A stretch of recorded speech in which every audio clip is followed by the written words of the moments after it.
Hello, welcome back to True Crime Guys Podcast. I'm Lauren. And I'm Michael. How's everybody doing? I think everybody's doing great if you're a Washington Capitals fan. Yeah, I'm not doing so great over here. Yeah. I'm not okay, man. This is going to be a down episode. No, it's all good. Golden Knights had a phenomenal first season. We have nothing to be ashamed of. Us here in Vegas, we're, honestly, game 4 hurt worse than game 5 when we actually lost, because I think in game 4 I realized that we weren't going to win the series. And it sunk in. Yeah, it just started to sit in. It sunk in, and then this one I was like, let's just enjoy the last game of the Golden Knights. You know, if they win this one, the next one will probably be their last game. Whatever. But yeah, the Capitals definitely deserved it. They were the better team. Yeah. When you watch it, you're like, yeah, they're just a better team. Well, congrats, Caps. Yeah. They had some luck in game 4 and game 3, but their goalie was just like, he had a force field around that fucking goal. Right. But this isn't a hockey podcast, guys. No, it's not. Congratulations to the Washington Capitals. We did feel like we had to say that. Although if the Knights won, this may have turned into a hockey podcast. Yes, it would have definitely. So maybe it's for the best. Right. We'll just keep on doing true crime, I guess, until next year. Yeah. That being said, don't be talking shit on Twitter or nothing to us about the Capitals winning. Yeah. We already said congrats. Deal with it. We're being good losers. Yeah. All right. So this week's case, it's a freebie. We just did a Patreon episode. Was that last week? Yeah, on the Menendez brothers. Yes, we did the Menendez brothers. Whew. We took 2 weeks to study for that one because it was a doozy. It's the Menendez brothers, and it was a doozy. And the timeline killed me, much like this timeline. This one could be a two-parter, and it may end up being a two-parter. If you're listening, you know whether it is or not. Right. If it says part 1, it's a two-parter. Hey, it's a two-parter. Yeah. I did the timeline, and I was like, God, there's so much to this case that I don't know if we can get it done in one episode. The timeline for this is actually longer than the Menendez timeline was. Oh, fantastic. Yeah, so. That's great. I'm glad I packed a lunch. I'm excited, though. This case is something that I had never looked into, and we'd gotten it highly suggested so many times that we're just like, all right, we got to do it. All right, fine. If it's that good. And then we're like, oh, okay, yeah, it is that good. It is. Once we started really. Our bad. Yeah. So let's go down under, mate. Let's do it.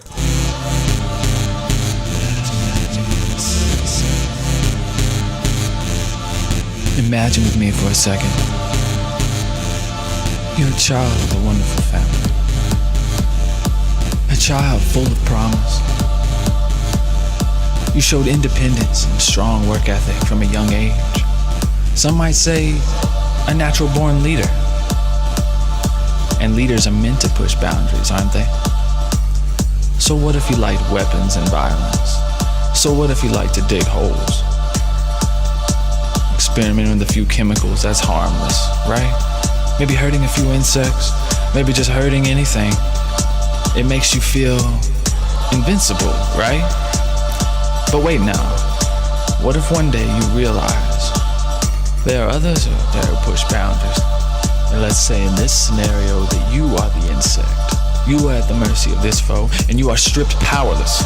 Stripped of your dignity, of your innocence. How would you digest that? Would you just lie there?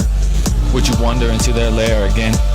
Or would you wait, bent on revenge, every waking moment of your life spent trying to regain the power you lost until finally you snap.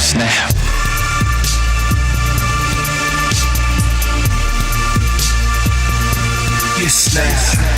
There's something new about you. It's a fire deep inside, but the substance has changed. It's no longer fueled by pride. This is a class R fire with revenge at its catalyst. Now you think that you're a certified human moral analyst, and you keep marching and singing your righteous song. And this fire grows and grows until it's so strong you can't help but wonder, has it been there all along? Has it been there all along? You can't help but wonder, has it been there all along?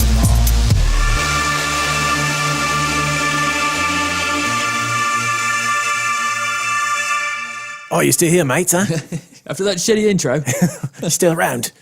Yeah, you're going to hear my Australian accent a lot today. I think it's Lauren's best accent. It is my best, but then you throw me off because you come in with your British accent, and then I start doing British. I'm just visiting. I'm a guy from the UK in this story. And He's like, let's have some crumpets, guys. I'm like, God damn it. Stay on track, mate. Sometimes I can get into it. I just have to say things that are more pertaining to Australia in my mind.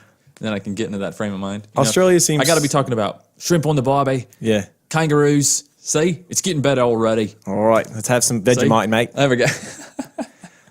It's honestly, Australia is like so fascinating to me. It's one of those places that It's like a short list of like cool places to live. I'll never live there. It's so beautiful and dangerous. I'll never actually move there because it's just it would have to uproot so much. It's like the other side of the world completely. Right.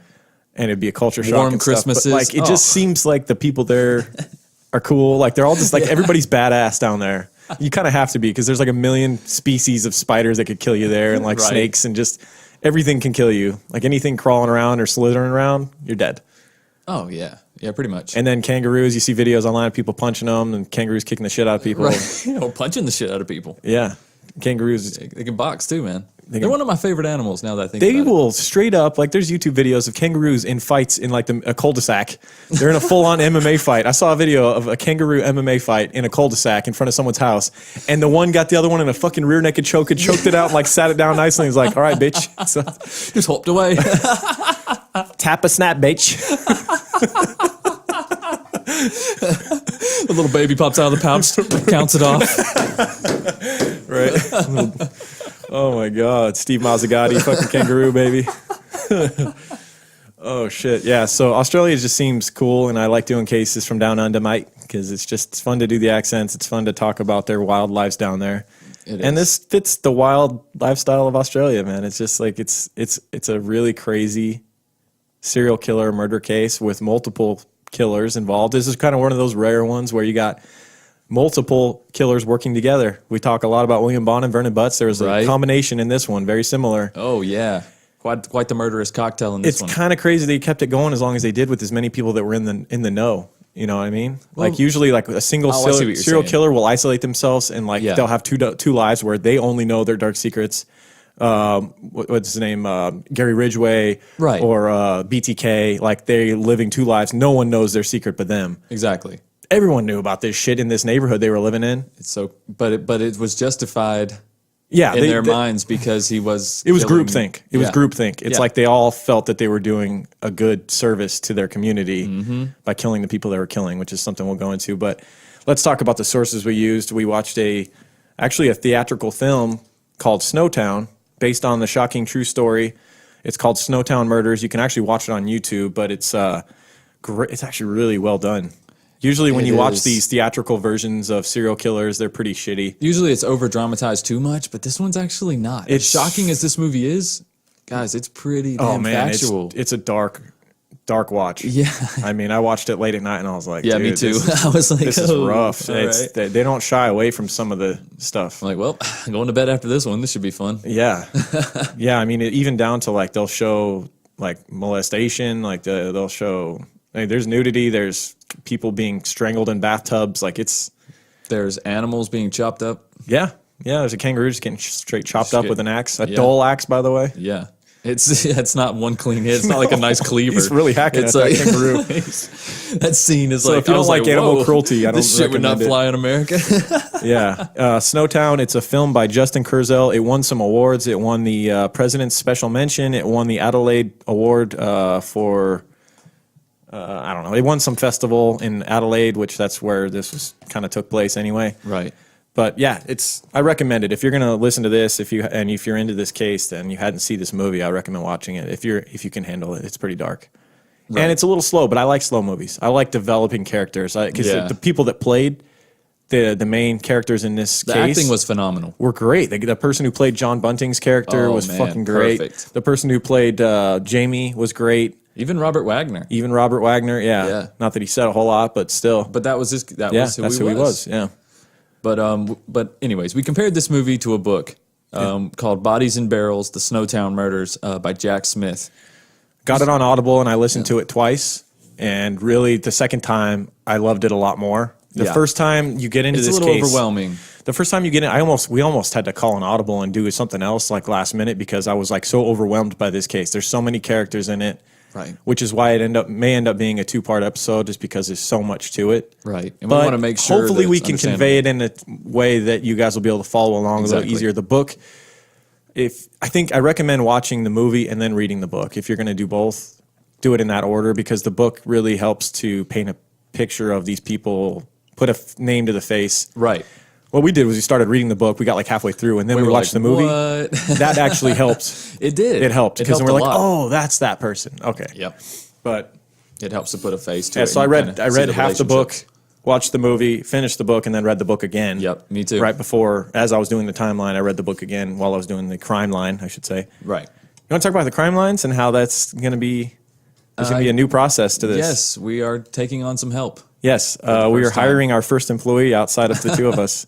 We are. Big props to Michelle K. She runs the Facebook group, and she's been just one of our most awesome listeners for a while, and does a lot. It just helps us out for free all the time anyway. Has suggested some great cases. And she's one of those listeners that is like, you get the vibe that she was already a really passionate true crime fan to begin with before we came along. Right. And we were just fueling her already burning fire, for sure. And these crime lines have been killing me. I've got a lot going on, and they really take up a lot of time. And so I was just like, I talked to Mike, I'm like, God, I can't do this every week anymore. Do it. I can't. We almost closed the doors. Yeah, we almost had to close shop. And so we got some outside help, and Michelle K is going to be doing the crime lines for us from now on. We got her on payroll. Right. And so we'll see how that goes, and hopefully it'll make me love this even more, and it'll be just fun for me as opposed to like a grind, and then when I get in studio, I'm like not as fired up to do it because I'm so worn out already. Right, you're worn out. You've heard it so many times, and you're discussing it again. Right. Yeah. I'm an on-air talent. I shouldn't have to do all the behind the scenes work too. You know. So yeah, big props to Michelle K, who will be doing the crime lines, and so we'll see how that goes. This might be my last crime line, hopefully. Yeah. Hopefully. So enjoy it, people. Yeah. I'm going to enjoy Lauren not bitching about it, that's for sure. Having to talk me off a ledge every week right before the show. I wish that was a joke. It's not. We have a weekly call where I'm like, I can't do this anymore. I can't do it, man. It's usually on like Wednesday. Yeah. Like middle of the day. Yeah. We don't have enough time to pick a new case, you know? Yeah.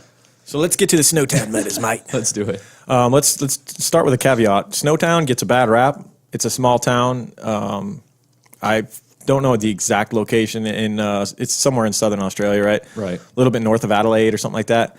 Anyways, it's a small town, and it was a quiet town, and then this happened. There was these bodies found in barrels. That we were talking about bodies in barrels case. Right. They were found inside a bank in this small town, and now that's what this town is known for, unfortunately, even though these murders didn't take place in Snowtown.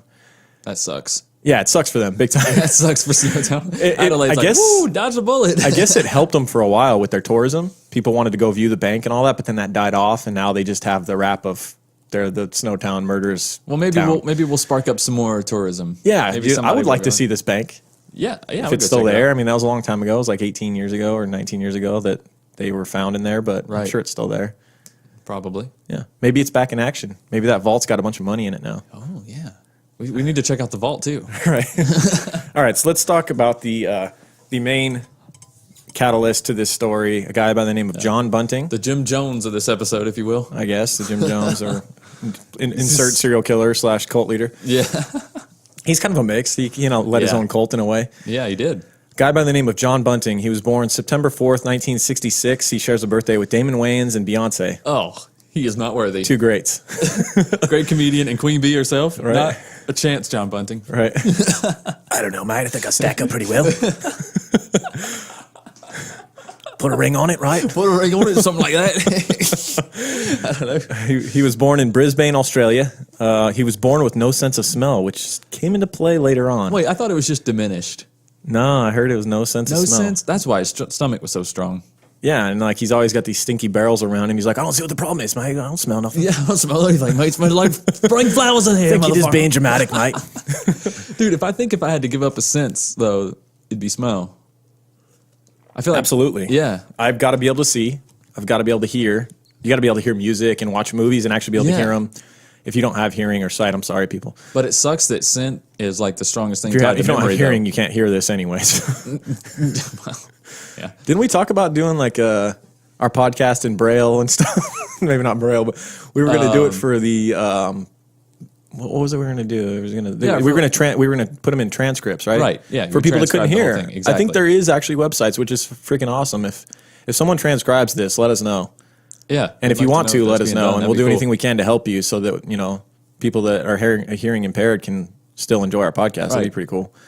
Isn't there like a stenographer out there that could just listen? Type this shit fast. Yeah. They could. I don't know. I talk pretty fast. Someone gave us a review and said, I love that guy that talks really fast. Yeah, that's Lauren. It's definitely me. And I've had 2 venti cold brews this morning, so it might be even more. You guys are in for it. Yeah. So he grew up in a lower class area in Brisbane, but he had good parents. Actually, he had really good parents, and they did everything. He didn't really want for anything. He was able to do a bunch of different hobbies. Like he seemed like he was really allowed to just be a kid. You know, we talked about we just did the Menendez brothers, and they weren't allowed to be kids. That was part of their biggest issues. Their dad just go. So what you're saying is either way you can be fucked. Yeah. Yeah. So you get everything, you don't get everything. You let your kids explore too much, they might find some hobbies that are a little sketchy. Right. Don't let them explore enough. They might kill you. Yes. Oh man. Yeah. Some of the hobbies he was into as a kid was photography. Okay. You'll see some you're like, man, this stuff could help you as a serial killer. Yeah. Photography, chemistry, astronomy, not so much, but digging tunnels. Digging tunnels, definitely. Really into weapons, really into guns, knives, that sort of thing. Really into World War II history and Nazi memorabilia, and actually wanted to be worried. And he wanted to be like Nazi youth. He would march around. Jim Jones, speaking of which, was kind of into that shit too, wasn't he? For a while, he thought he was fucking Hitler Youth too. Yeah, he thought he was for a minute. Yeah. Yeah. Then he got all into religion. And John tried to buy a bunch of Nazi memorabilia and stuff. Yep. And I guess it wasn't allowed, or I don't know if his parents didn't allow it, or just he was trying to buy it on the black market, or what the hell's going on? I don't know. I don't feel like it would be that hard to get it. I guess maybe in Australia. Yeah. I don't know. I don't know, man. But I haven't looked into it. Is what I'm saying. Not so much into some cool shit when he was younger. You know, fucking goose stepping around, digging tunnels and shit. He dug a tunnel that was 5 meters long or something like that. He dug a tunnel with a friend that went under the house or something. They braced it with boards and everything. It was legit. Yeah, too bad they didn't do that, and it didn't collapse on him, and it could have really avoided this whole story. Oh yeah, God. They were really smart. They read up though. Another thing he was really into was torturing insects. He would capture, and there's plenty of them in Australia, so he would capture different types of spiders and stuff like that and torture them. He would experiment with different chemicals. Right. And that was something he was into. Watching them squirm, I guess. I don't know. I feel like if kids messed with insects at all, it was usually in a physical way, they would squish it or pull its legs off or whatever. But torturing it with chemicals? Yeah. That's on another level. You know what, though? I definitely recall times where my friend Dustin and I would burn ants and stuff like that. We'd pour gasoline into ant holes and set it on fire. Well, ants, especially if it's just in your yard, I feel like it's kind of fair. Genocide in your own yard's okay? Yeah. Because you might step in it. Yeah. That's no good. They might eat your right. And back in North Carolina, we had fire ants, and them motherfuckers don't play. You pour gasoline on those. So you killed them with fire. Yeah. How's it taste, bitch? It's better. It's better for everybody that way. They don't really serve a purpose. Ants? Fire ants, especially. No, ants are fine, but fire ants. Yeah, the torturing insects thing, it's one of those where it's it could go either way. It's like torturing cats and dogs and stuff. Yeah, you're fucking probably going to be a serial killer. But if you torture insects, you can't really look into their eyes. You might want to keep an eye on them. Yeah. But you're not for sure this kid's going to be a serial killer. Make sure it doesn't escalate to mice, squirrels, or whatever. Yeah. Yeah. Keep it at insects. Yeah. We can all agree that, kids killing squash and bugs and stuff like that, it's kind of natural. Yeah, I think so. Doesn't make it right, but... Does something that happens. I don't know. If you squash mosquitoes, good for you. I'd wear a shirt that says I'm a mosquito squasher. I'm not proud of it. I don't care. I fucking hate mosquitoes. I'm a mosquito I'm squasher. glad there's no mosquitoes in the desert. It's one of the greatest things about living here. Oh yeah, dude. I don't even know what you're talking about. I'm like, what? What's a mosquito? Yeah. They don't really. Dude, you don't see them much around here. Cookouts. Flies are a motherfucker here. Pool parties ruined. Especially me. I have horses, dude. Flies. Yeah. I cannot stand them. I want them all dead. I hate them all. God, I'm not really a fan of killing anything, but fucking flies, I'll kill them all day and enjoy the shit out of it.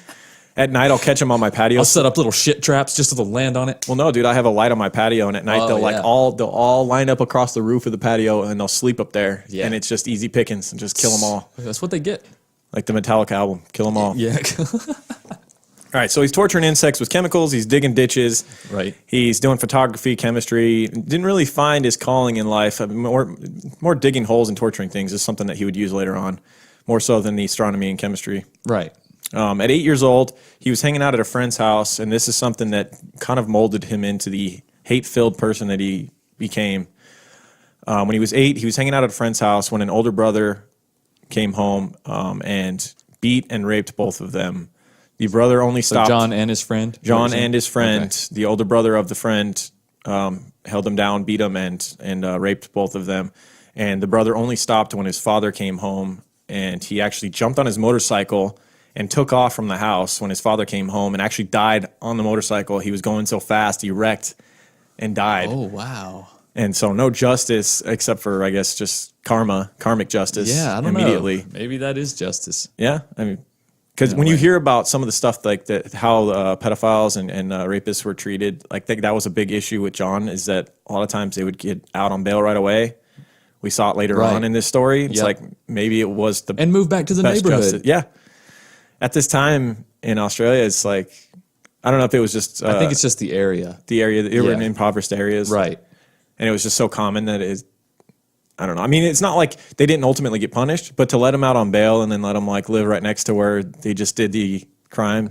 No, like some of them, The victims there was like looking at them. Well, there was the one guy in the story that moved back to his house. Yeah, right across the street. Yeah, right across the street from the boys he molested. He was allowed to go back and move back to his house. But well, at least this kid, I don't know how old the older brother was. I'm assuming quite a bit older, probably his teens or even maybe even in his 20s. I don't know, but jumped on his motorcycle, ran off, and died on his motorcycle. And John was late home that night and actually got punished by his mother for being late. Obviously, his mother didn't know what had happened, and he didn't tell her, and he kept this to himself until being caught. When he never told anyone until I think he talked about it either in prison or told the police or something later on why he was so filled with hate and why he after this he grew this deep hatred for pedophiles, and he even linked pedophiles to gay people, which is obviously it's a huge jump. Yeah, they're completely different. It's apples and oranges, completely different. Was this the only instance of John's abuse? Yeah, as far as I know. Okay, that's what I thought. Yeah, because his parents were not known to do any. They were good parents. They weren't abusive by any means. It was this one event. I mean, that's a big event, dude. I mean, you're a young boy, and like some older man holds you down and rapes you. Like, but what he did though later, like that's, I don't know, man. I feel like he's a nature argument. He's born that way. Yeah, I mean, he just needed a reason. What he became is a psychopath later, and I don't know if it took a catalyst like this to mold him into that. Maybe he probably would have been a serious criminal regardless, but maybe he just directed it towards something that was personal to him. This guy was born standing on the edge of serial killer cliff. He just needed the wind to blow enough. He started torturing insects and digging ditches, and that's what I'm saying. Walking around in Nazi outfits, and yeah. He was so after this, he starts to just be filled with hate, and he hates gay people, he hates pedophiles, he hates a lot of stuff. And as a young adult, he set out with some friends on a road trip to see more of Australia. When him and his friends were kind of tired of living in the area they were living in, and they were in Queensland at the time. They set out on a road trip to see more of Australia, and their car broke down in Adelaide. And the friends eventually, like it took a little while to get their car fixed. The friends went back, but he just kind of settled into Adelaide and never left. Yeah, he did. Just kind of like living with different people. He settled down in a trailer park there and just continued to live there. He got a job working. He worked a bunch of different various jobs and was generally liked by his coworkers at these places, except they did note that he would make offhand comments, racist comments, homophobic comments and stuff like that. Right. At one point, he was painting floors in a museum. And then he eventually landed a job at a slaughterhouse, and he just took to it. We've seen this in the past with some of the people we focused on. At all his jobs, though. He did. I think that's why at the trailer park, like he didn't ever have a problem finding somewhere to stay because he was pretty handy. He was. He's a handy dude to have around, and he was so confident, especially portrayed by like in the book he was portrayed that way. He had to have been like the that. Movie I think the really book did it like. I mean, the movie portrayed him that way because that's how he was. Yeah, I mean, that's what I'm saying. He was the alpha when he walked into a room. It's like people listened. He like demanded respect when he walked in. Yeah, you felt like shit was under control. Wasn't a big guy by any means. Wasn't like physically imposing. He wasn't like this big, just scary looking guy. But he just had this vibe when he walked in. Like, yeah, I'm here, and you're gonna listen to me. Like type he was, of thing. and he was never rattled. He just never seemed like he got stressed out about anything. Right. So he eventually landed this job at a slaughterhouse and bragged frequently to friends and like roommates and stuff about how he just would like make them uncomfortable because he'd be talking about the details of cutting up the animals and stuff and how much he liked it. Right. And continued to discuss his hatred for homosexuals and pedophiles, and even would brag about attacking one if he had the chance. He would like to attack a pedophile with a pipe. Yeah. His roommates Kevin and Michelle at the time described, some of the conversations they would have with him that would make them very uncomfortable. Right. And there was an event with those roommates. Kevin's dog, his roommate, His roommate's dog Kevin attacked not the dog Kevin. His roommate Kevin, his dog attacked John's dog one day. Right. And they broke the dogs up or whatever, and they moved on, at least Kevin thought. And one day when Kevin was at work, John killed Kevin's dog and had it hanging in the shed out back, and actually showed the other roommate, Michelle, the corpse of the dog back there, and was bragging to him about how he had killed it. Right. And she was kind of afraid and didn't tell Kevin what had happened. They both agreed to tell Kevin that the dog had ran away. And that's the kind of games he would play with people. Like he would toy with people like that, because He loved to show people his handiwork, didn't he? This went on to when he would kill humans too. That's what I'm saying. But Kevin and Michelle were together, so it was like almost like he was trying to like divide them as well. Like why not? It's right. like, because in my mind, I can't see of any reason of telling Michelle if I had done this. No. Like, why would not you do at all? that? He just Why would wanted you to see. get rid I of think the he cat? wanted to see her reaction. Yeah. He was sick like that. Yep. Like, look what I did. Ha ha ha. Like, look. Yeah. And don't tell your husband. Isn't either, that cool, or like, right? Like, yeah, or whatever. He just got off on it so much. He maybe really always enjoyed killing, whether maybe- it was insects, animals, or humans. He just enjoyed it. Maybe he wanted her to tell him so that could start a confrontation, and then he'd have a reason to beat the shit out of that dude or whatever. Yeah. I don't know, but something crazy happened because that dog he thought was dead wasn't dead. This is a Michael Myers situation where it's in the back. He's transporting the dog's body, or he thinks the body, to bury it somewhere, and the dog wakes up in the car and fucking attacks him while he's driving, and they have this full-on battle royale in the car, and he eventually kills the dog. You think that really happened? That's the way what the book said, and Yeah, he came back but that's bragging what about it to John said. Michelle because The he book- was all cut up when he got back. The book says John says that. Okay. Let's be fair. Yeah. So, do you I like think to that really it's- happened? I'd like to think it's real. I mean, how does he have the dog hanging in the back though when he's showing it to Michelle, and it's like the dog's got to be dead, right? The dog's dead. But It was hanging up in the garage. resurrection, baby. No, Zombie I don't dog came back to believe life it. and attacked him. I don't believe that shit. Yeah, He it was probably him just exaggerating. Yeah, he bragging. tripped out there or something. Yeah. I don't know. That just seems too far fetched to me, Yeah. dude. I can't. buy Yeah, it. the book made it sound like it was true, but maybe that book was just explaining his version. Yeah, I think it was. Yeah. Around this time, John met an 18-year-old girl named Veronica. He was 22 at the time. She had some disabilities, but they hit it off. And around her 19th birthday in 1989, when he was 23, they got married. And they were together for a little while. Now they move to this. They moved to a house together, and they became neighbors with a gay couple, Robert Wagner and Barry Lane. Right. Barry Lane, who was much older than Robert, though. Robert Wagner was very young. Yeah. And this is one of those meetings that changes the life of all of them. Right. The fact that John and Veronica move into this home next door to Wagner and Lane, it's where this story really kicks off. This opens up everything. It opens in up John's everything. world, Yeah. So we'll go into them a little bit. Robert Wagner, when he was a baby, his father left, and at a young age, he attempted suicide. He would admit soon after that he'd been sexually abused by an older man, and that's something that's very prevalent through this whole story. There's a lot of sexual abuse of children in this. Yes, it's it is. we're talking about kind of impoverished areas, and it seemed like it just was a magnet for the people that lived in these areas. Right. Robert couldn't focus in school, and he became too much for his mother to handle. He began skipping classes. The school eventually gave up and labeled him a dropout. And when he was only 13, he was disappearing from home for days at a time, prompting his mother to call the police. His mother then soon after learned why he had been not coming home and where he was. He was at Barry Lane's home. Barry Lane, you talked about being a much older man. Right. But Lane actually preferred to go by Vanessa from a young age. Lane was a homosexual and was actually transgender, and actually grew up in a very Christian household, was raised by grandparents. Yes, you can know that caused a lot of friction there. Yes. Because he didn't hide this lifestyle. No, he came out as gay right away at a young age and actually started going by Vanessa. Got put on hormones, female hormones, to try and grow breasts. And actually in 1980, though, Lane spent 2 months in jail for the indecent assault of two young boys, both younger than 12 years old.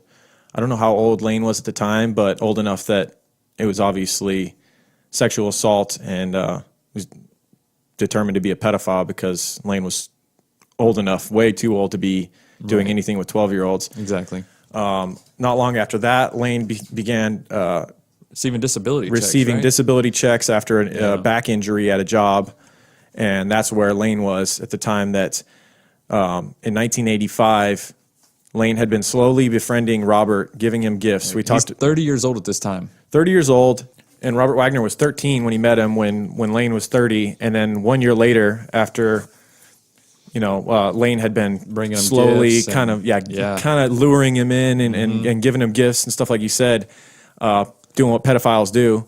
Right. 1 year later, when Barry is 31 and Robert is 14, they disappear because Lane obviously knows that what he's doing is very illegal. Right. And if it's brought to the attention of the police, I wonder where they went. Lane's It was gonna never said, was it? No, they just disappeared until Robert was old enough to come back and be seen with Lane because Wow. they disappeared for 4 years until Robert was 18 years old. And this obviously bothered the shit out of Robert Wagner's mother. His dad wasn't in the picture anyway. Right. But when they returned, Wagner's mother actually even came over to their house. They lived together. Lane and Wagner lived together, and she would come over and have visits with them. Obviously, didn't really agree with their relationship. Yeah, but I think she missed her son more. Yeah. And the fact that he was okay was probably a big burden on her. You know what I'm saying? Yeah. So she figured if I can come over here and pretend like I can live with this and I can at least make sure he's okay. Yeah. It was such a weird relationship. Right. Because he must not have been hurting Robert. Like, you know what I'm saying? Like, I feel like it was somewhat consensual, even though obviously he's younger. He's too young when he took him. But, I mean, I feel like a teenager, 16, 17, 18, I feel like if they didn't want to be in it, they could leave. I feel like because of Robert Wagner's past, he was already so damaged and had such a low self-image, and like this older person in Lane came along and started being assertive and saw an opportunity to take advantage of a person who didn't know what direction they were going in life, had no father figure, Right. had been molested as a child, and this was the kind of person that Lane was. He was just an opportunist when it came to getting a younger boy and taking him under his wing and making him his mate. Yeah, I guess so. That's the way. I don't know. It's hard to get into the thought process there of both of them, Right. Lane and Wagner. Why Wagner would go along with it. You're right. Wagner must have felt like he had no other choices. You're right. Yeah, it just got influenced by an older person, and probably Lane was probably assertive and realized what he had here, and a person that would just go along with him. Right.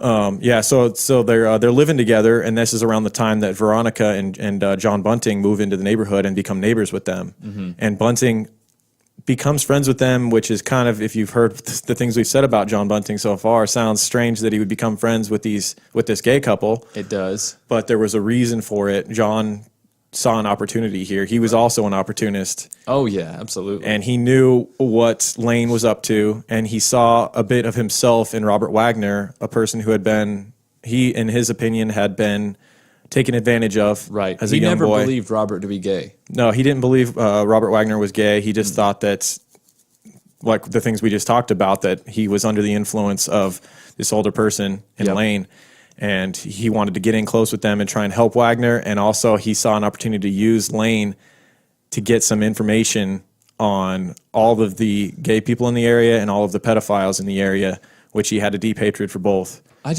think about Lane and Bunting sitting around shitting on pedophiles together. Yeah. When Lane is a pedophile and Bunting knows it. Like, how tense must those conversations have been? The movie portrayed it well. They portrayed some of them in the movie. Yeah. The movie portrayed it well, where you can see so Lane gritting his awkward. teeth as Bunting is sitting there talking about how they need to kill all these pedophiles, and Lane's sitting there like gritting his teeth like. And this is like in their little like neighborhood meetings. Yes, So around this time, when John and his new wife Veronica move into the area, John no matter where he goes, like he moves from house to house in South Australia and Adelaide and all these areas, and he just immediately takes over the area he's in. He starts having these like little. Like town meetings, but just for the neighborhood. Yeah, like because neighborhood watch meetings, rather, something like that. Yeah, because an issue that they all kind of like the normal people in the area saw was that there was a lot of sexual predators in this area because of the nature of the area they were in. It was very low income, kind of crappy area. Right. Just north of the real city, I believe, just north of Adelaide. They were in like the suburbs of it, and he would take on this persona of someone who's going to clean up the area, and they would start having these little town meetings. Yeah, and he's just preaching about how we're going to clean up the streets of these kid touchers, and And right, he would like go around the room and be like, what would you do if you saw a pedophile on the street? I'd cut his dick off. Yeah, they would just like have these crazy, just like it was almost pep rallies. Meanwhile, to kill Lane is pedophiles. sitting there with this boy that he got with when the boy was 14 and he was 30. Yeah, and he stole away for 4 years. And the boy's starting to think now, though. John Bunting is starting to get to Robert Wagner. Yeah, at this point, he's seeing some of his points. He's like, wait a second. He's got another. I think I know one. He's got another older, influential person that he can follow, as opposed to the one that kind of stole him away from his mom. This person's a little more confident, maybe a little more charismatic. Seemed like they got shit figured out. Yeah.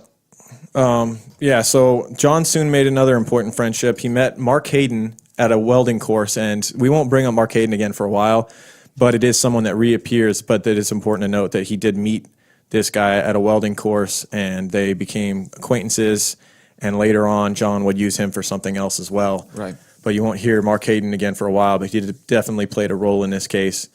And another person that we have to bring up is Elizabeth Harvey. She plays a massive role in this case. She was living in the same neighborhood that everyone we've talked about, John Bunting, Robert Wagner, Barry Lane. They were all living in the same neighborhood as Elizabeth Harvey, and something goes down that gets brought to their attention.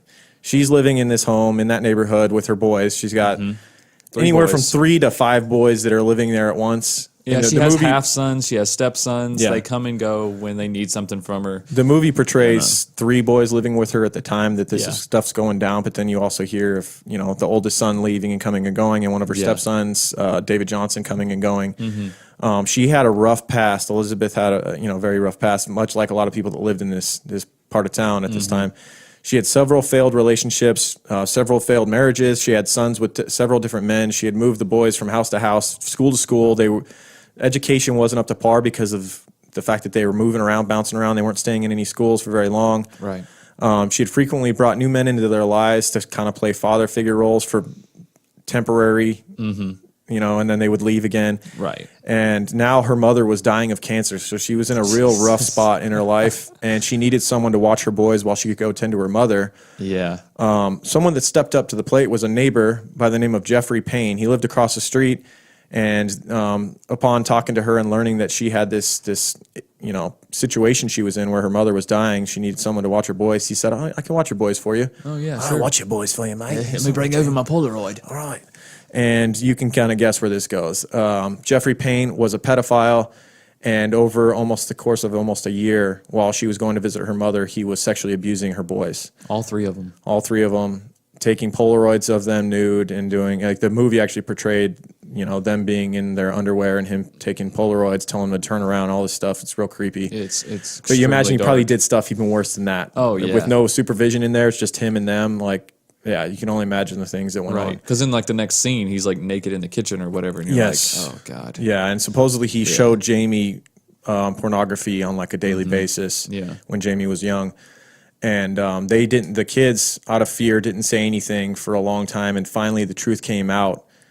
And obviously, Elizabeth was livid. And in the movie, it portrayed her running across the street. He's sitting on his couch out on the porch, and she just starts beating the shit out of him. And immediately calls the police. That's the real story. We don't know whether she actually went over there and beat him up or not. Right. But the real story is she immediately called the police. Payne was arrested later that day. Thankfully, however, he was quickly released on bail, which is something we talked about earlier in the show. He was released on bail the next day and was allowed to go back to his home across the street, where he then sat on his porch and taunted the boys when they were outside, saying, he would say, there's my boys, just sitting on his porch. And you can imagine everyone in the neighborhood is seeing this guy. They know what happened. The word has spread like wildfire, right? Mm-hmm. And now this guy is back. So all this does is fuel the fire of the angry mob. Mm-hmm. Like now Bunting has more support than ever, right? Because they're seeing the legal system fail over and over again right in front of their faces. Mm-hmm. So they feel like they have no other choice, right? And this gave John even more and more confidence. Yeah, I think, to take the next step. Right. And so this got out, like you talked about, the neighborhood all knew about it, and someone that knew about it was Barry Lane, another pedophile living in the area that we've talked about, and he had been watching from afar as Jeffrey Payne got in with Elizabeth's boys, and saw this opportunity after Payne got caught to try and get in close with Elizabeth, and he actually goes to her house and offers his condolences and starts kind of trying to get to the point where he can be now the one that watches the boys. Right. He's seeing this opportunity to now molest her boys as well. God, what a shitty Fucking neighborhood. disgusting, right? Absolutely disgusting. God. He's coming in like he's a good guy. It's such a shitty neighborhood. Man. We keep saying good guy, but he was transgender and was going by Vanessa. Right. And so he's coming by. I believe he had a wig and a dress at the time, and he was on female hormones. Right. It's funny though that he was on the female hormones to like stop hair growth or whatever, and increase the growth of breast. Right. But like in the movie, they picked like this has a hairiest beard, right? dude. He's like the hairiest dude they could have casted. Wearing a dress and like chest hairs popping out. Chest hairs popping out of his pink tank top or whatever. Yeah, and he would frequently talk about having like cravings because he was pregnant. Right. Now, where he messed up, Barry Lane, in talking about Jeffrey Payne around, kind of drew the attention of John Bunting. Oh yeah. The neighbor John Bunting heard about this whole situation with Jeffrey Payne and Elizabeth and her kids, and how this pedophile had taken advantage of her boys and all this stuff, and she was living right down the street with her boys. And so when John Bunting hears about it, he comes in, knight in shining armor on his motorcycle, comes rolling in, pulls up to Elizabeth's house, knocks on the door, Right. talks to her. She invites him in, and he makes her aware that this Barry Lane character that showed up, that's trying to act like he's sympathetic to her situation, is actually just trying to do the same thing that Jeffrey Payne had just done. He's trying to find an end to also molest her boys. It's crazy that she just let John in though. We talked about her past. She's a very trusting woman. She's been with a lot of guys. He just pulls up on a motorcycle, knocks on the front door, and she's like, "Yeah, come on in." Right.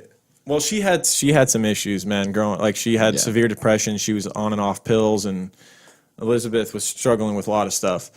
And so she meets John Bunting, and he just immediately like kind of swipes her off her feet, and like you said, a knight in shining armor. It's he does roll timing. in, and he starts tormenting the pedophile Jeffrey Payne, who's living across the street, sitting out on his porch watching her boys still. He goes over there, and we don't know the exact details. In the movie, he's like chopping up kangaroo parts and like dumping them on the porch, on his couch and stuff on the porch. Yeah, he also got Jamie to help him, which is Elizabeth's not oldest son, but older son, probably 15, 16 years old. Yeah. In the movie, they also buy ice creams and use them to write homophobic slurs on his windows and stuff, which was not so cool. Not the greatest influence for our boys, Right. But we don't have to explain the difference between a pedophile and a gay person. It's not even. No, it's not. I don't know why you would draw any links there. It's pedophile's a pedophile. Right. Because you're a psychopath and you just want to kill people. Right.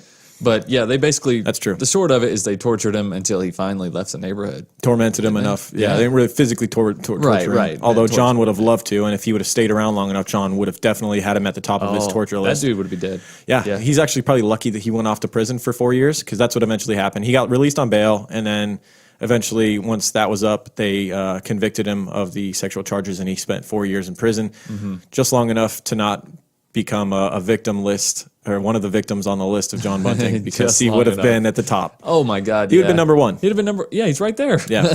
Bunting would have done some things to him that, we'll talk about later. Right. You see how Bunting rides over on his motorcycle and gets in with Elizabeth, and they start dating, actually, even though John is still technically married to Veronica, but their marriage had been kind of falling apart. And so, and he was no stranger to infidelity. Right. He was not an angel. He may have viewed himself as one, but. So, he rolls over, and he's spending now a lot of time over at Elizabeth's home, and he's becoming a father figure to her boys. And one person that really took a liking to him and really thought he was someone that they had needed for a long time was the middle son, Jamie. Right.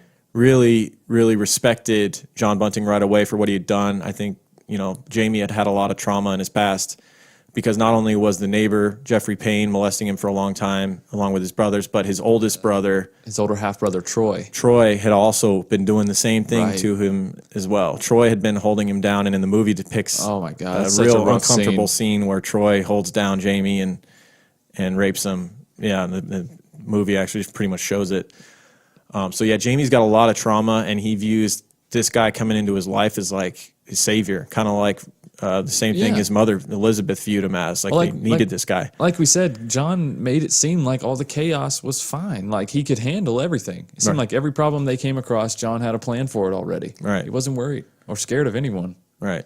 And at first, it seemed like John was a great influence for Jamie, but over time, Jamie was exposed to John's dark side. The closer he got, and the more he hung around John, he started seeing things like John killing animals and like kind of like the enjoyment he got out of it. Yeah. You know, we talked about him chopping up the kangaroo parts and like dumping them on the neighbor's house. Right.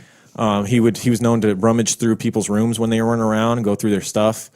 And we talked about the racist and the homophobic conversations he was constantly having. What do you think his obsession with rummaging through people's things is about? I think it's just another one of those serial killer tendencies. Like it goes right up there with arson. Theft is kind of. You think he's just trying to steal things? I think it's the rush. I think they're always just looking for an adrenaline rush, doing things that are wrong. But I think he was doing it more so for information, for dirt on people than he was. That could be another one, yeah. Yeah, I think maybe. He definitely loved to have intel on everybody. Right, because like maybe if he would have found one of the boys' diaries about somebody else that molested him or whatever, like then there's another victim. I think, like I said, I think most of his life was searching for reasons to commit violence. Yes. Or to commit harm on people. And because at this time he's not working. Was he on disability too? Like, it seemed like everybody in the area was on disability, and that's something that he uses to his advantage big time. He starts targeting people who are on welfare and disability so that he can take on those checks after he kills them. But yeah, he's not working during this time. He's spending most of his time talking about harming pedophiles, figuring out who the pedophiles are. Not only get pedophiles, but gay people. He hated them just as much. And so over time, he'd acquired more and more intel from talking to Barry Lane. And he'd actually, at his house, had like a, if you watch Narcos, they have the spider web wall where they have like, you got the cartel leader in the middle, and then it just webs out and like each one of it attached. He had that for pedophiles. Thumbtacks everywhere. And he had rock spider was like a term that he had like all of them labeled for what kind of offender they were. If they were just gay, he had a label for that. And if they were pedophiles, they were dirties. They were known as dirties, or he would have them as rock spiders labeled on the wall. Right.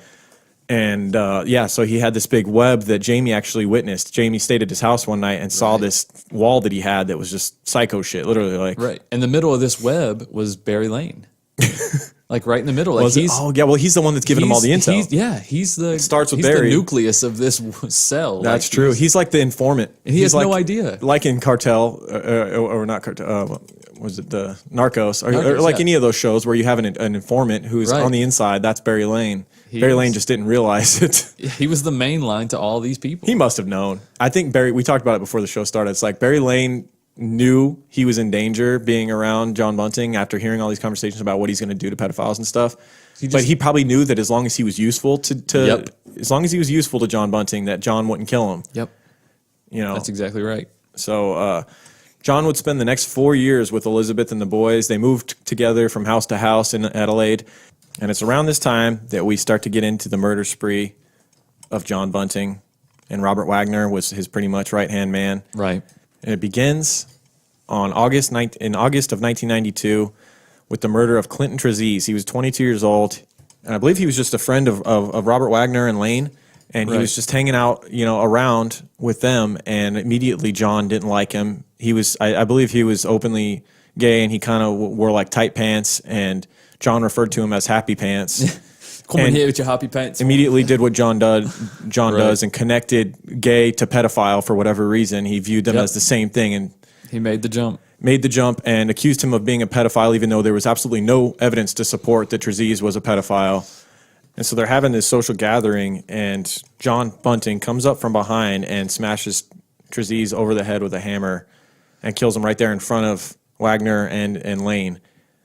And it makes them dispose of the body. Right. They help him, right? Yeah, they help him, but I don't think they really felt that they had a choice. No, they didn't. No, but from what we see from Robert Wagner later is that, maybe he probably would have done it anyway. Robert Wagner became like his partner in crime. They pretty much everybody that John Bunting killed, Wagner was along for the ride. Yeah, Wagner kind of became like the silent muscle of the group.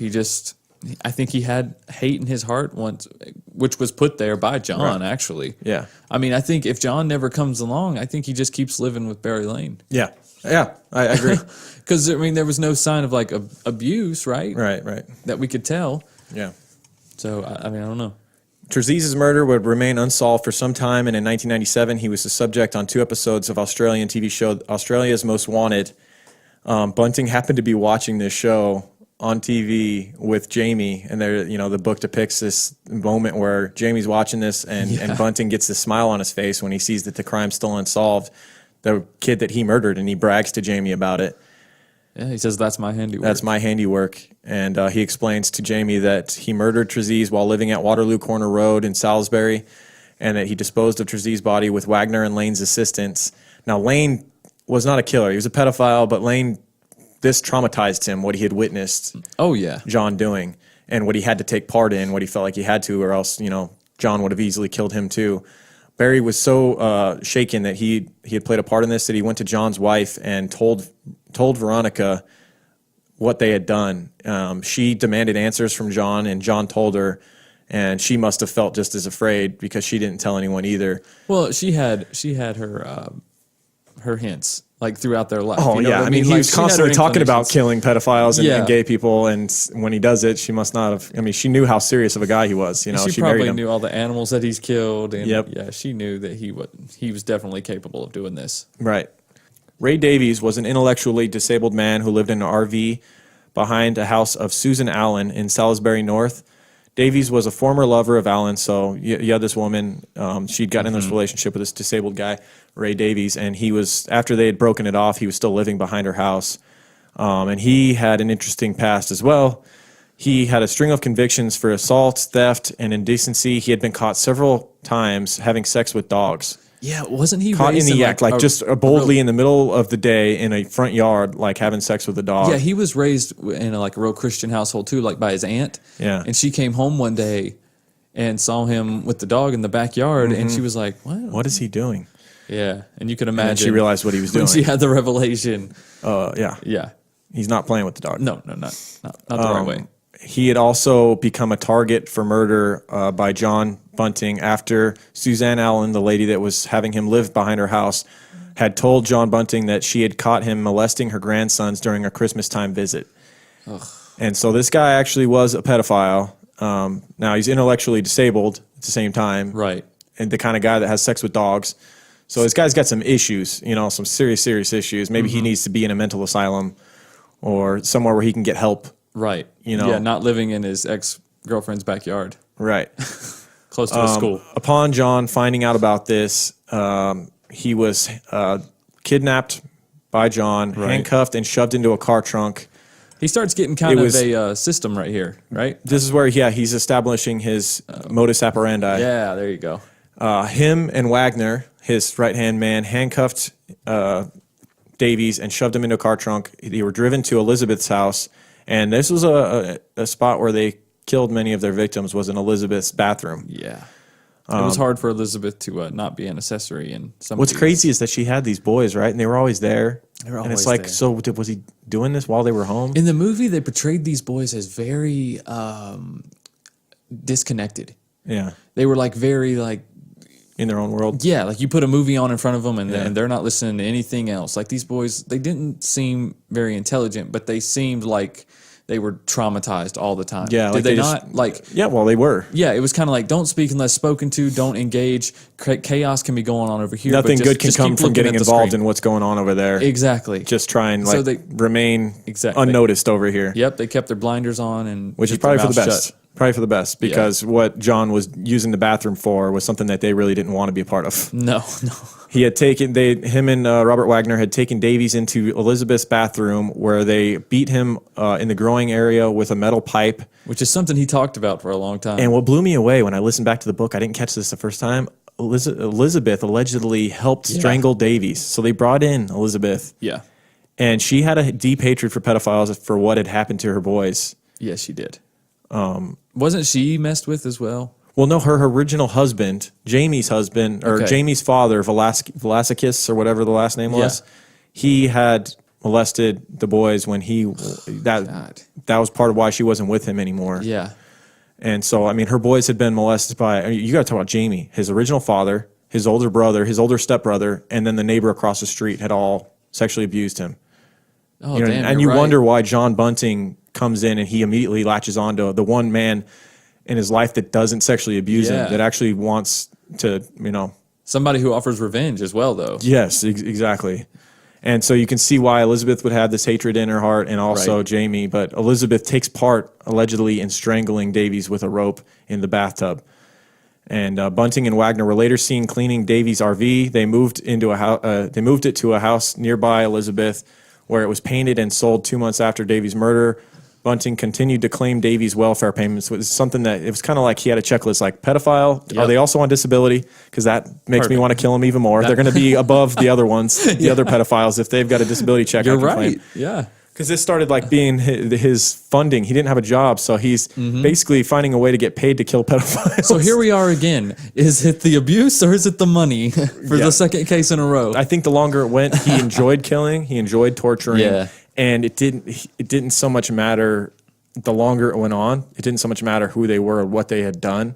It was what he could get out of it, because he enjoyed the process, right? And he enjoyed the money afterwards. Absolutely. So you see him start to kill people who weren't pedophiles. Well, he'd already killed just a gay dude that his first he'd accused of being murder. A pedophile, but he wasn't. You know, exactly. There was no proof to support it, at least in the case of Trezise, Clinton Trezise. This guy's just a psychopathic killer. Is all he is. You know, and he's trying to justify all the way to the end. He tried to justify the fact that he was killing all these people, but not all of them were proven pedophiles, and not all pedophiles deserve to be brutally tortured and killed either. You know, especially ones that are already mentally disabled that have sex with dogs. You know what I mean? Exactly. Davies was murdered in December of 1995, and he was actually never reported missing.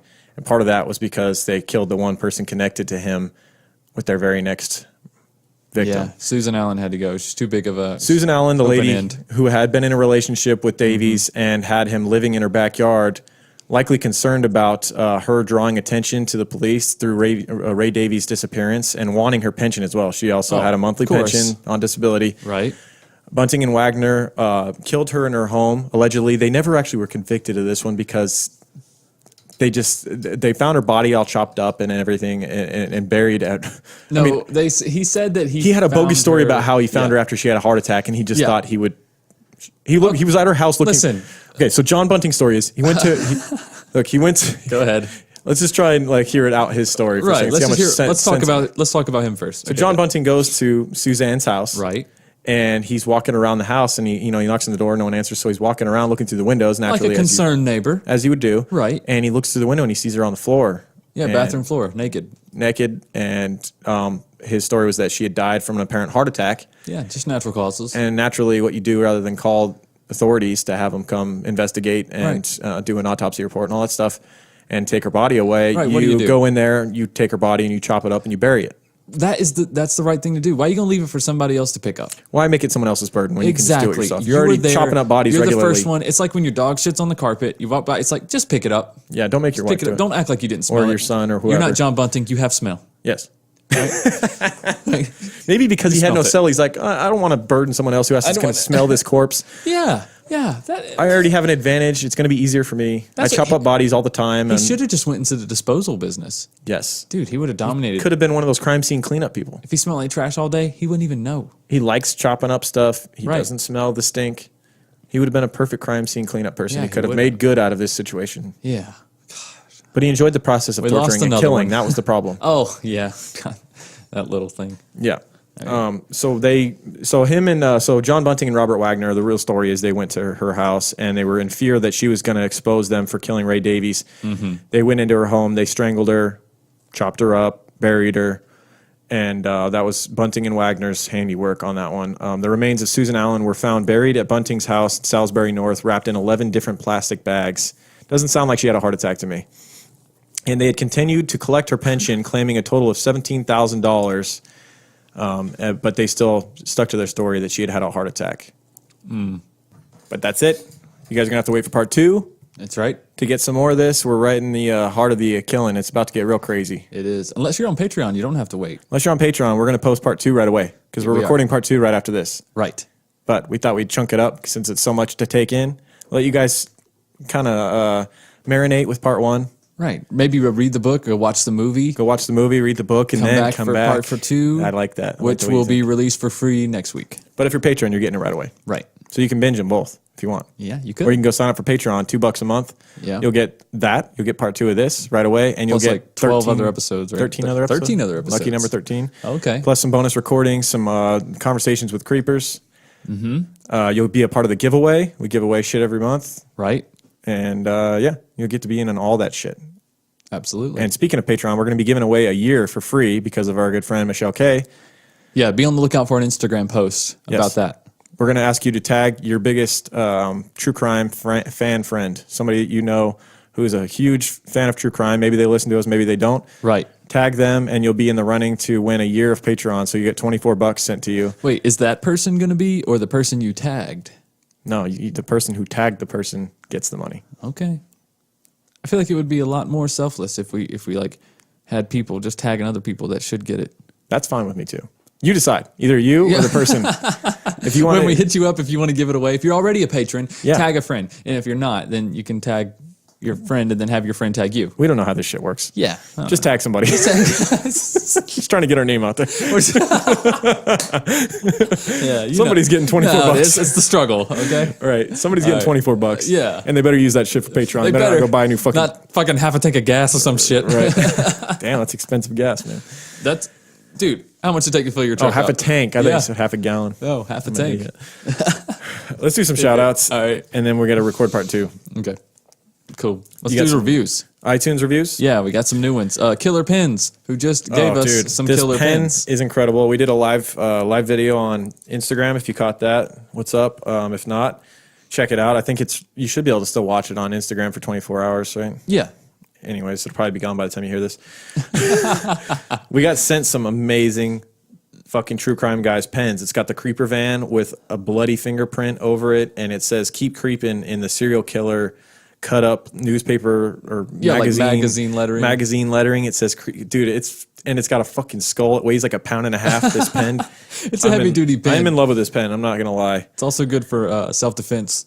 Yeah. It's a great pen. Check out Killer Pens. They have a Facebook page, right? Yep. And Pens has an apostrophe. Yeah, Killer Pens, 2 words, apostrophe S. Apostrophe S at the end of Pens. Yep. So check out Killer Pens on Facebook and go see if they'll send you one of these fucking amazing pens, dude. Yeah, they're pretty I incredible. don't know how much they'll charge you. Like, I don't know, but it's worth a lot. Yeah. I feel like it's a collector's item. It's pretty nice. I don't want to use it. It's got some serious weight to it. Beautiful.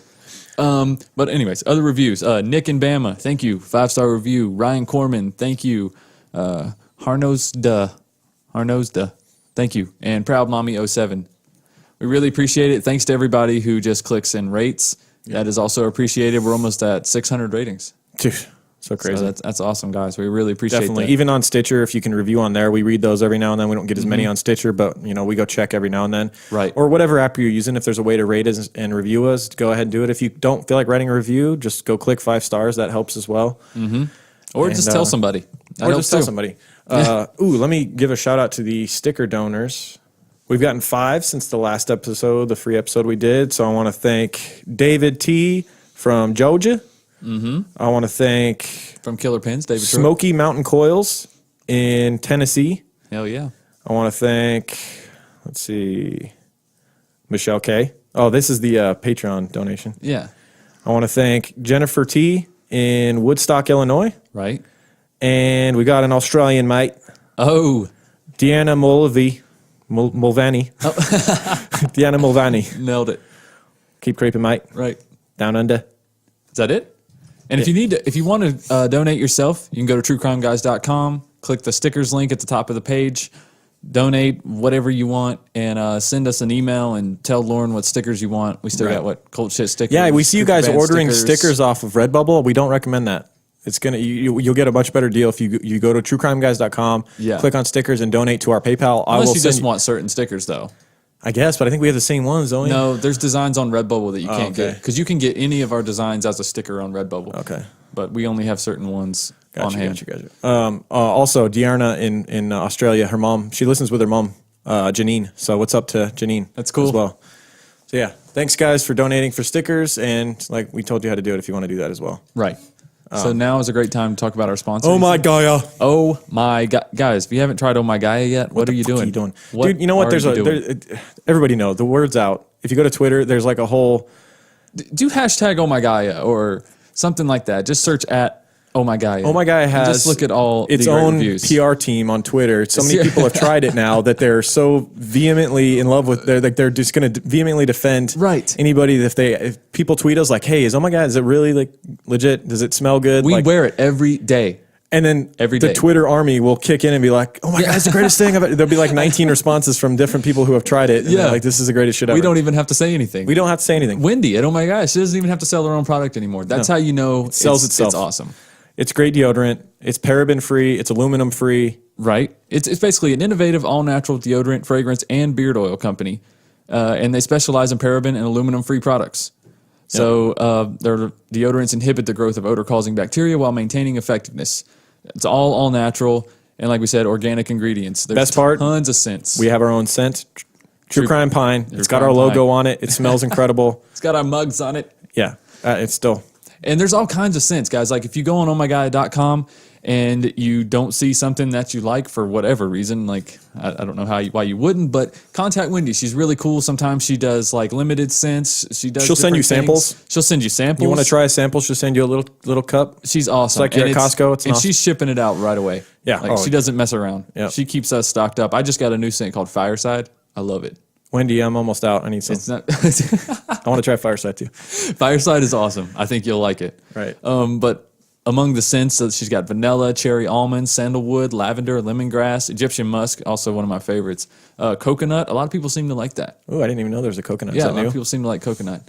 No, I don't think so. Okay. Dreamsicle, leather, lumberjack. Dreamsicle is fucking great. Yeah. I like kind of like the girly scents, I guess. I don't know. I like to smell lumberjack? I like to smell fruity. Yeah, lumberjack's good. Yeah. Lumberjack, leather, honeysuckle. Wearing lumberjack right now, actually. Good, good. I'm wearing Fireside today. I like it. I'll have to go smell your pits. I swap back and forth. Yeah, anytime you want. It's cool. But we have our own code as well. Yeah. If you use the code Crime Guys, which is one word, you get 15% off your order. And the prices are already great as is, so you can't go wrong. It's like what, $10 for deodorant? Yeah, but guys, 15% off of that. 15% off that, and it's going to outlast your stick deodorant. It lasts a while. It by does. a mile. Yes. Yeah.